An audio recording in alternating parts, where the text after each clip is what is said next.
ಗೆಳೆಯರೇ ನಮಸ್ಕಾರ, ಹೇಗಿದ್ದೀರಿ ಎಲ್ಲರೂ? ಗೆಳೆಯರೇ, ಅಧಿಕಾರ ಹಂಚಿಕೆಯ ವಿಚಾರದಲ್ಲಿ ಕಾಂಗ್ರೆಸ್ ಹೈಕಮಾಂಡ್ ಡಿ.ಕೆ. ಶಿವಕುಮಾರ್ ಅವರಿಗೆ ಮೋಸವನ್ನು ಮಾಡ್ತಾ ಇದೆ. ಪಕ್ಷಕ್ಕಾಗಿ ದುಡಿದವರು ಮೂಲೆ ಗುಂಪಾಗಿದ್ದಾರೆ. ಹಾಗಾಗಿ ಡಿ.ಕೆ.ಯನ್ನು ಸಿಎಂ ಮಾಡಬೇಕು ಅನ್ನೋ ಎಚ್ಚರಿಕೆಯ ಸಂದೇಶವನ್ನು ಡಿ.ಕೆ. ಬಣದ ಶಾಸಕರು ರವಾನೆ ಮಾಡ್ತಾ ಇದ್ದಾರೆ.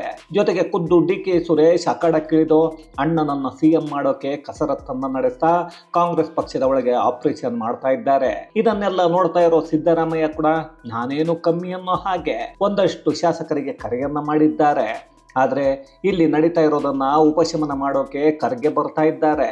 ಅದರ ಜೊತೆಗೆ ಜಯರಾಮ್ ರಮೇಶ್ ಅವರನ್ನ ಕೂಡ ಹೈಕಮಾಂಡ್ ಕಳಿಸಿಕೊಡ್ತಾ ಇದೆ. ಈಗ ಸದ್ಯಕ್ಕೆ ಬಹಳಷ್ಟು ಶಾಸಕರು ಓಪನ್ ಆಗಿ ಕರ್ನಾಟಕದಲ್ಲಿ ಅಧಿಕಾರ ಹಂಚಿಕೆಯ ಬಗ್ಗೆ ಹೈಕಮಾಂಡ್ ಮಾತಾಡಬೇಕು, ಇಲ್ಲ ಅಂದ್ರೆ ಜನರಿಗೆ ಮತ್ತು ಸರ್ಕಾರದಲ್ಲಿರೋ ಶಾಸಕರಿಗೆ ತಪ್ಪು ಸಂದೇಶವನ್ನು ರವಾನೆ ಮಾಡಿದ ಹಾಗೆ ಆಗುತ್ತೆ ಅಂತಿದ್ದಾರೆ.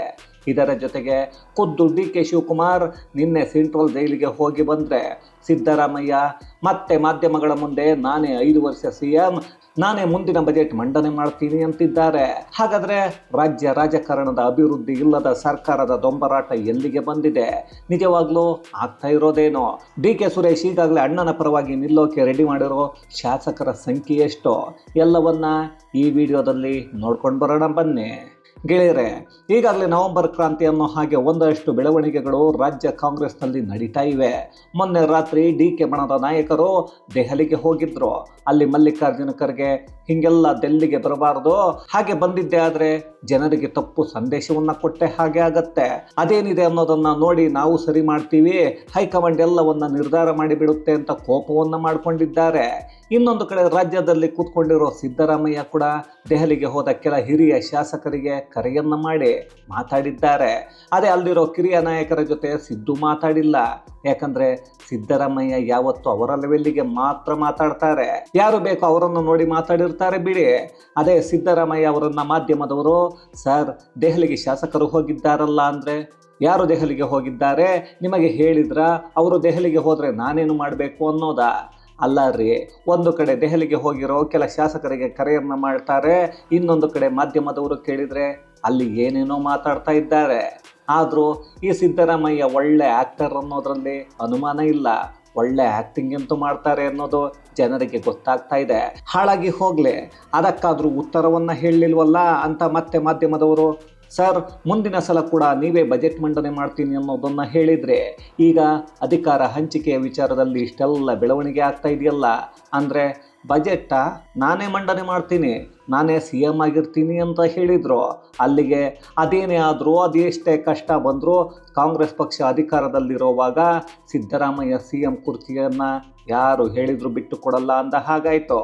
ಇದೇ ವಿಚಾರವನ್ನು ಡಿ.ಕೆ. ಶಿವಕುಮಾರ್ ಅವರನ್ನು ಕೇಳಿದರೆ ಹೌದಾ, ತುಂಬ ಖುಷಿ, ಸಿದ್ದರಾಮಯ್ಯ ಅವರೇ ಸಿಎಂ ಆಗಿರ್ತಾರೆ ಅಂದರೆ ಅವರ ಜೊತೆಗೆ ನಾವು ಕೆಲಸವನ್ನು ಮಾಡ್ತೀವಿ ಎಂದರು.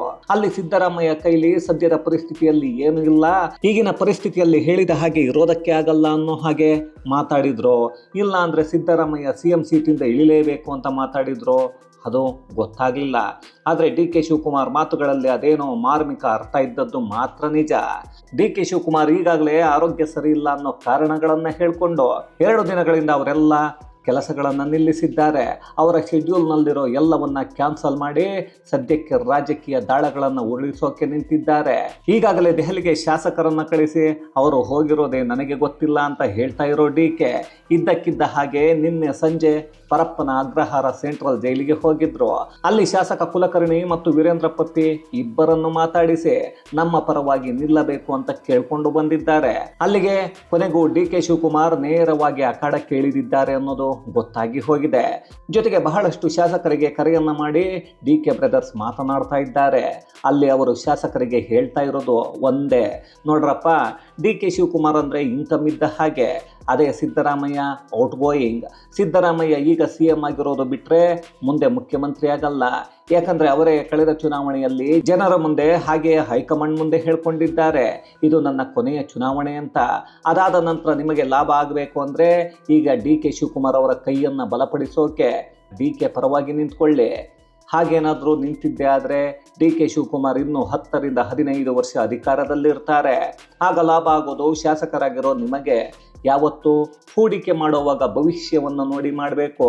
ಬಿದ್ದು ಹೋಗೋದ್ರ ಮೇಲೆ ಹೂಡಿಕೆಯನ್ನು ಮಾಡಿದರೆ ನಾಳೆ ನಿಮ್ಮ ಪರಿಸ್ಥಿತಿ ಏನಾಗುತ್ತೆ ಅನ್ನೋದನ್ನು ಯೋಚನೆ ಮಾಡಿ ಅನ್ನೋದನ್ನು ಹೇಳ್ತಾ ಇದ್ದಾರೆ.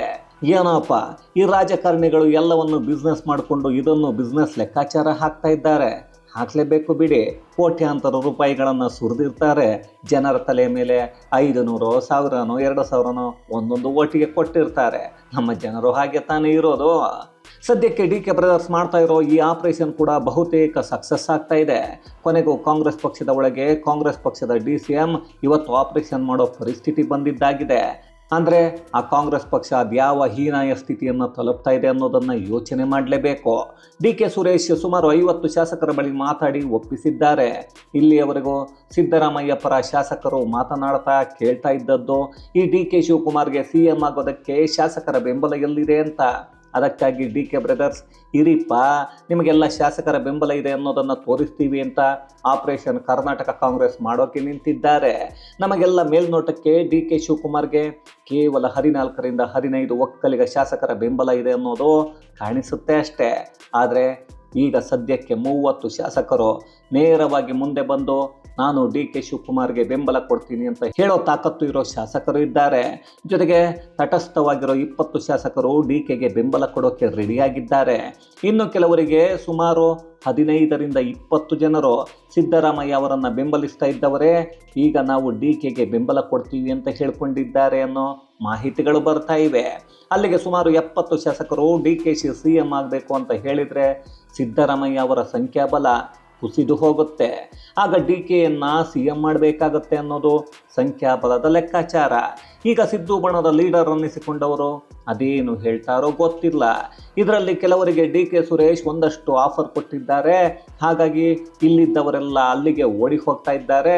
ಅವರೆಲ್ಲ DK ಶಿವಕುಮಾರ್ ಪರ ನಿಲ್ಲೋಕೆ ಈಗ ಒಪ್ಕೊಂಡಿದ್ದಾರೆ ಅನ್ನೋದು ಸಿದ್ದು ಬಣದ ನಾಯಕರ ಯೋಚನೆ. ಅದೇನು ಹೊಸ ವಿಷಯ ಅಲ್ವಲ್ಲ. ಈ ಕಾಂಗ್ರೆಸ್ ಪಕ್ಷದಲ್ಲಿ ಶಾಸಕರ ಬೆಂಬಲ ಯಾರಿಗೆ ಜಾಸ್ತಿ ಇದೆ ಅನ್ನೋದ್ರ ಮೇಲೆ CM ಆಯ್ಕೆ ಆಗುತ್ತೆ ಅನ್ನೋದೇ ದೊಡ್ಡ ಕಾಮಿಡಿ. ಹಾಗೇನಾದರೂ ಅದರ ಲೆಕ್ಕಾಚಾರ ಆಗುತ್ತೆ ಅಂದರೆ ಅದಕ್ಕೂ ರೆಡಿ ಅನ್ನೋದನ್ನು DK ಬ್ರದರ್ಸ್ ಹೇಳೋಕೆ ನಿಂತಿದ್ದಾರೆ. ಈಗಾಗಲೇ 24ನೇ ತಾರೀಕಿಗೆ ತಾಜ್ ಹೋಟೆಲ್ನ ಕೆಲ ರೂಮ್ಗಳನ್ನು ಬುಕ್ ಮಾಡಲಾಗಿದೆ. ಜೊತೆಗೆ ರೆಸಾರ್ಟ್ ಕೂಡ ಬುಕ್ ಆಗಿದೆ. ಅದನ್ನು DKಶಿಯೇ ಮಾಡಿಸಿದ್ದಾರೆ ಅನ್ನೋ ಒಂದಷ್ಟು ಅನುಮಾನಗಳು ಇದ್ದಾವೆ. ಅದಕ್ಕೆ ಕಾರಣ ಅಂದರೆ ಈಗ ಕಾಂಗ್ರೆಸ್ ಪಕ್ಷದ ಒಳಗೆ ನಡೀತಾ ಇರೋ ಆಪರೇಷನ್ DK ಬ್ರದರ್ಸ್. ಒಟ್ಟಿನಲ್ಲಿ CM ಕುರ್ಚಿಯನ್ನು ಕೊಡಲೇಬೇಕು ಅನ್ನೋ ಪಟ್ಟನ್ನು ಬ್ರದರ್ಸ್ ಹಿಡಿದಿದ್ದಾರೆ. ಈಗ ನೋಡ್ತಾ ಇದ್ರೆ ಮಲ್ಲಿಕಾರ್ಜುನ ಖರ್ಗೆ ಅವರ ಕುಟುಂಬದ ಕಾರ್ಯಕ್ರಮಕ್ಕೆ ಇವತ್ತು ಬೆಂಗಳೂರಿಗೆ ಬರಬೇಕಿತ್ತು. ಅವರ ಕರ್ಮ ಅಂದರೆ ಆ ಕಾರ್ಯಕ್ರಮಕ್ಕೆ ಹೋಗ್ತಾರೋ ಬಿಡ್ತಾರೋ ಗೊತ್ತಿಲ್ಲ. ಇಲ್ಲಿ ಆಗ್ತಾ ಇರೋ ಒಂದಷ್ಟು ಬೆಳವಣಿಗೆಗಳನ್ನು ತಡೆಯೋಕೆ ಮಮ್ಮಿ ಸೋನಿಯಾ ಮತ್ತು ಸನ್ ರಾಹುಲ್ ಗಾಂಧಿ ತಿಳಿಸಿದ್ದಾರೆ. ಪಾಪ ರೀ, ಈ ಖರ್ಗೆಗೆ ಅವರ ಸಂಬಂಧಿಕರ ಮನೆಯ ಕಾರ್ಯಕ್ರಮಕ್ಕೆ ಹೋಗೋದಕ್ಕೂ ನೆಮ್ಮದಿ ಇಲ್ಲದ ಹಾಗೆ ಆಗಿದೆ. ಏನೋ ಬಿಡಿಪ್ಪ, ಈ ಖರ್ಗೆ ಎಲ್ಲವನ್ನ ಸರಿ ಮಾಡಿದ್ರು ಮಾಡಬಹುದು. ಈಗಾಗಲೇ ಜಯರಾಮ್ ರಮೇಶ್ ಅವರನ್ನು ಕೂಡ ಬೆಂಗಳೂರಿಗೆ ಕಳಿಸಿಕೊಡಲಾಗ್ತಾ ಇದೆ. ಅವರು ಬಂದು ಸಿದ್ದರಾಮಯ್ಯ ಮತ್ತು DK ಶಿವಕುಮಾರ್ ಇಬ್ಬರನ್ನು ಸಮಾಧಾನ ಮಾಡಬೇಕು. ಅದು ಆಗುತ್ತಾ ಅಂದರೆ ಗೊತ್ತಿಲ್ಲ. ಅಷ್ಟಕ್ಕೂ ವೇಣುಗೋಪಾಲ್ ಅಥವಾ ಸುರ್ಜೇವಾಲಾ ಕರ್ನಾಟಕಕ್ಕೆ ಬರಬೇಕಿತ್ತು. ಅವರನ್ನು ಈ ಬಾರಿ ಹೈಕಮಾಂಡ್ ಕಳಿಸಿಕೊಟ್ಟಿಲ್ಲ. ಅದಕ್ಕೆ ಕಾರಣ ಅಂದರೆ ಸುರ್ಜೇವಾಲಾ ಬಂದರೆ DK ಶಿವಕುಮಾರ್ ಪರವಾಗಿ ಮಾತನಾಡ್ತಾರೆ. ಆಗ ಸಿದ್ದರಾಮಯ್ಯ ಮತ್ತು ಅವರ ಪರವಾಗಿರೋ ಶಾಸಕರಿಗೆ ಬೇಸರ ಆಗತ್ತೆ, ಕೋಪ ಬರುತ್ತೆ. ಅದೇ ವೇಣುಗೋಪಾಲ್ ಬಂದರೆ ಅವರು ಸಿದ್ದರಾಮಯ್ಯ ಪರವಾಗಿ ಮಾತನಾಡ್ತಾರೆ. ಹೀಗಿದ್ದಾಗ ಇಬ್ಬರು ಬೇಡ ಅಂತ ಸರಿಯಾಗಿ ಎಲ್ಲವನ್ನ ತೂಗಿ ಅಳೆದು ಮಾತಾಡೋಕೆ ಜಯರಾಮ್ ರಮೇಶ್ ಅವರನ್ನು ಬೆಂಗಳೂರಿಗೆ ಕಳಿಸಿಕೊಡಲಾಗಿದೆ. ಇಲ್ಲಿ ಕೇವಲ ಹೈಕಮಾಂಡ್ಗೆ ಬೇಕಾಗಿರೋದು ಈ ತಿಂಗಳ ಕೊನೆಯವರೆಗೂ DK ಶಿವಕುಮಾರ್ ಮತ್ತು ಸಿದ್ದರಾಮಯ್ಯ ಕಾಯೋ ಹಾಗೆ ಮಾಡಬೇಕು. ಅದಾದ ನಂತರ ಇಬ್ಬರನ್ನು ದೆಹಲಿಯಲ್ಲಿ ಕೂರಿಸಿ ಮಾತನಾಡಿ ಅಲ್ಲಿ ಹೈಕಮಾಂಡ್ ಹೇಳಿದ್ದನ್ನು ಇಬ್ಬರು ಕೇಳಬೇಕು ಅನ್ನೋ ಉದ್ದೇಶ ರಾಹುಲ್ ಗಾಂಧಿಯದ್ದು. ಅದು ಈಗ ಸದ್ಯದ ಪರಿಸ್ಥಿತಿಯಲ್ಲಿ ಆಗುತ್ತಾ ಅನ್ನೋದು ಮಾತ್ರ ಅನುಮಾನ. ಯಾಕಂದರೆ DK ಬ್ರದರ್ಸ್ 50 ಶಾಸಕರ ಬೆಂಬಲ ಹೊಂದಿದ್ದಾರೆ ಅಂದರೆ ಸಾಕು, ಕಾಂಗ್ರೆಸ್ಗೆ ಎಲ್ಲ ಕಡೆ ನಡುಕ ಹುಟ್ಟಿಕೊಳ್ಳುತ್ತೆ. ಅದಕ್ಕೆ ಕಾರಣ ಅಂದರೆ DK ಬಣ ಎಲ್ಲಿಗೆ ಹೋಗಿ BJP ಮತ್ತು JDS ಜೊತೆ ಸರ್ಕಾರ ರಚನೆ ಮಾಡುತ್ತೋ ಅಂತ.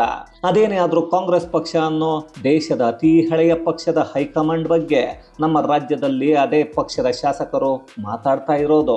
ಹೈಕಮಾಂಡ್ ಅಧಿಕಾರ ಹಂಚಿಕೆ ಅನ್ನೋದನ್ನು ಹೇಳಿದರೆ ಅದನ್ನು ಮಾಡಲೇಬೇಕು. ಹಾಗೇನಾದರೂ ಹೇಳಿಲ್ಲ ಅನ್ನೋದಾದರೆ ಅದನ್ನು ಬಾಯಿ ಬಿಟ್ಟು ಎಲ್ಲರ ಮುಂದೆ ಹೇಳಬೇಕು.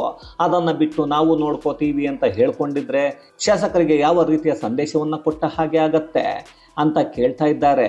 ಇನ್ನೊಂದು ಕಡೆ ಸಿದ್ದರಾಮಯ್ಯ ಬಣದಲ್ಲಿರೋ ಕೆಲ ನಾಯಕರು ಮಾತ್ರ ಅಯ್ಯೋ ಹೈಕಮಾಂಡ್ ಏನಾದರೂ ಅಧಿಕಾರ ಹಂಚಿಕೆ ಮಾಡಿ CM ಪದವಿಯನ್ನು ಕೊಡ್ತೀವಿ ಅಂತ ಪತ್ರದಲ್ಲಿ ಬರೆದು ಕೊಟ್ಟಿದ್ಯಾ ಅಂತ ಕೇಳೋಕೆ ಶುರು ಮಾಡಿಕೊಂಡಿದ್ದಾರೆ. ಅದರಲ್ಲೂ KN ರಾಜಣ್ಣಂತೂ ಈಗ ಸದ್ಯಕ್ಕೆ ಪತ್ರದಲ್ಲಿ ಬರೆದು ಕೊಟ್ಟಿರೋದು DK ಶಿವಕುಮಾರ್ ಲೋಕಸಭಾ ಚುನಾವಣೆಯ ನಂತರ KPCC ಅಧ್ಯಕ್ಷ ಸ್ಥಾನದಿಂದ ಇಳಿಬೇಕು ಅಂತ. ಅದನ್ನೇ ಇನ್ನೂ ಮಾಡಿಲ್ಲ. ಅಂಥದ್ರಲ್ಲಿ ಯಾವುದಕ್ಕೂ ಪತ್ರವೇ ಇಲ್ಲದ CM ಕುರ್ಚಿ ಬೇಕು ಅಂದರೆ ಹೇಗೆ ಕೊಡೋದಕ್ಕೆ ಆಗತ್ತೆ ಅಂತ ಮಾತಾಡೋಕೆ ಶುರು ಮಾಡಿಕೊಂಡಿದ್ದಾರೆ. ಕೊನೆಗೂ ಕಾಂಗ್ರೆಸ್ ಪಕ್ಷ ಕರ್ನಾಟಕದಲ್ಲಿ ಪಕ್ಷದ ಒಳಗೆ ಆಪರೇಷನ್ ಮಾಡಿಕೊಳ್ಳೋ ಪರಿಸ್ಥಿತಿ ಬಂದಿದೆ.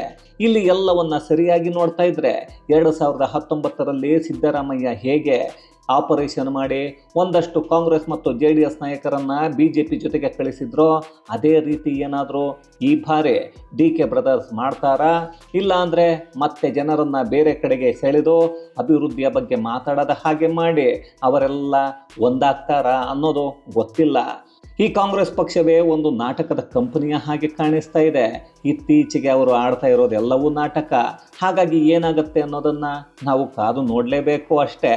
ಇದು ಗೆಳೆಯರೇ, DK ಬ್ರದರ್ಸ್ ಅವರದ್ದೇ ಪಕ್ಷದ ಒಳಗೆ ಆಪರೇಷನ್ ಮಾಡಿ ಹೈಕಮಾಂಡ್ ಮತ್ತು ಸಿದ್ದರಾಮಯ್ಯಗೆ ಶಾಕ್ ಕೊಡೋಕೆ ನಿಂತಿರೋದ್ರ ಕುರಿತಾದ ಒಂದಷ್ಟು ಮಾಹಿತಿ.